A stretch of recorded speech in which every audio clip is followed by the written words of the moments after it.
All right, I'm just gonna say it. Vote your conscience is just the leftist version of if you don't get paid enough, work harder. Third-party voters have this weird idea that everyone in the country agrees with them on pretty much all points. And they think that if everybody can just agree on a candidate, then we can leave the two-party system, but that is just not true. We've done research on this. According to Pew Research Center, only 12% of Democratic voters are progressive left. And it goes beyond that. Progressive leftists only make up 6% of the voting population. Even if we could mathematically get a third-party candidate elected president, that still doesn't work because our political ideology on the left does not match. Just like your job is not going to reward you magically for working harder, American politics is not going to reward you for your moral high ground. And we can break it down using the math. I made a spreadsheet that acts as a calculator. It's free. You can use it if you want to. It has all of the election data from every single state. And what you can do is you can tell it how many Democratic voters are switching to a third-party candidate, how many Republican voters are switching to that same third-party candidate, and how many non-voters are deciding to vote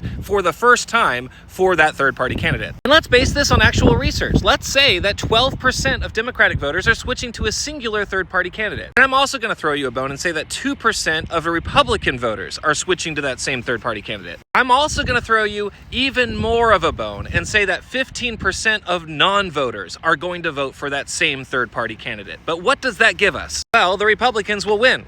Why? Because we split the vote. And keep in mind, this is based on 2020 numbers, which means if we didn't change anything, the Democrats would have won. And I know what you might be thinking. Well, what if we had a more moderate third-party candidate, one that appeals to more Democratic voters? Let's do that. Let's say that 60% of the Democratic voters switch to that third-party candidate. And then I'm going to upgrade the Republican numbers to 6% and still keep that 15% of non-voters who are now going to vote for the first time. What does that give us? Oh, we split the vote and Republicans still win. Just like working harder doesn't work if your boss is treating you unfairly or isn't paying you enough, voting your conscience also will not fix American politics. The math just does not work out that way. We need to all make sacrifices and work together on a single candidate. I know that we don't want a two-party system, but right now, we got one.